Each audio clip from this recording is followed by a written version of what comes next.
ہوا حرص والا دل بدل دے. بسم اللہ الرحمن الرحیم نحمده ونصلی علی رسوله الکریم اما بعد فاعوذ باللہ من الشیطان الرجیم بسم اللہ الرحمن الرحیم.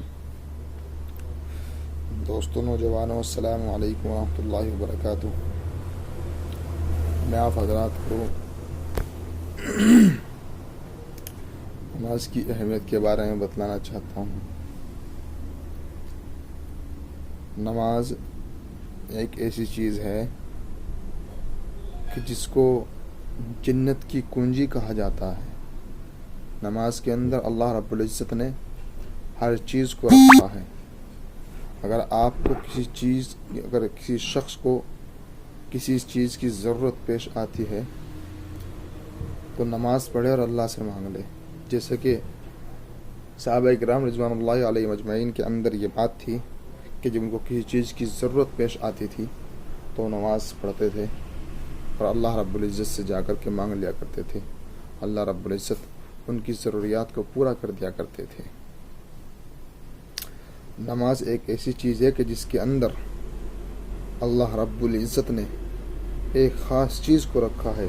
5 وقت کی نمازوں کے اندر اللہ رب العزت نے 5 چیزوں کو رکھا ہے. جب انسان فجر کی نماز ادا کرتا ہے تو اللہ رب العزت اس کے چہرے کو نور سے منور فرما دیتے ہیں. اور جب انسان ظہر کی نماز ادا کرتا ہے تو اللہ رب العزت اس کی روزی میں برکت عطا فرماتے ہیں. اور جب انسان عصر کی نماز ادا کرتا ہے تو اللہ رب العزت اس کو صحت عطا فرماتے ہیں.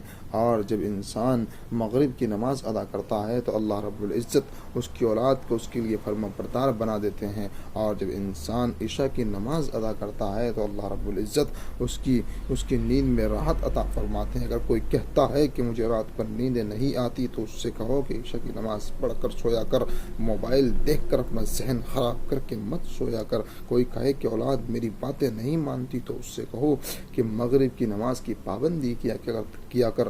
تیری اولاد تیرے لیے فرما بردار ہو جائے گی. کوئی کہتا ہے میں بیمار رہتا ہوں, میرے بدن میں درد رہتا ہے, مجھے طرح طرح کی بیماریاں رہتی ہیں, تو کہو کہ عصر کی نماز پابندی کے ساتھ پڑھا کر اللہ رب العزت صحت عطا فرمائیں گے. کوئی کہتا ہے کہ میری روزی میں برکت نہیں ہوتی, میرے گھر میں برکت نہیں ہوتی, میرے پاس پیسے جمع نہیں ہوتے, تو اسے کہو کہ ظہر کی نماز پابندی کے ساتھ پڑھا کرو, اللہ رب العزت تمہاری روزی میں برکت عطا فرمائیں گے. کوئی کہے میرا چہرہ جگمگاتا نہیں ہے, میرے چہرے پر نور نہیں ہے, تو اس سے کہو کہ تم فجر کی نماز ادا کیا کرو. اللہ رب العزت تمہارے چہرے کو نور سے منور فرما دیں گے, جگمگا دیں گے. اور نماز ایک ایسی چیز ہے کہ نماز دین کا ستون ہے. تمہیں جو چاہیے نماز پڑھ کر رب سے مانگ لو. مصلی بچھاؤ اور بیٹھ جاؤ, رب کے سامنے جھک جاؤ, سجدے میں پڑ جاؤ, رب سے مانگو کہ مولا عطا فرما دے, تیرے در کا بھکاری ہوں, تو مجھے عطا فرما دے. نماز ایک ایسی چیز ہے کہ اللہ رب العزت ہر خواہش کو پورا کر دیتے ہیں. نماز کی اہمیت کو سمجھو. نماز ہماری زندگی کا سب سے بڑا مقصد ہے, اور مرنے کے بعد سب سے پہلے سوال جو ہوگا تو صرف اور صرف نماز کا ہوگا. اس لیے نمازوں کی پابندی کریں. اللہ رب العزت ہمیں کہنے سننے سے زیادہ عمل کی توفیق عنایت فرمائے, اور نماز کی پابندی کرنے کی توفیق عنایت فرمائے, اور اللہ رب العزت ہمیں پکا سچے نمازی بنائے, 5 وقتہ نمازی بنائے. ما علینا الا البلاغ.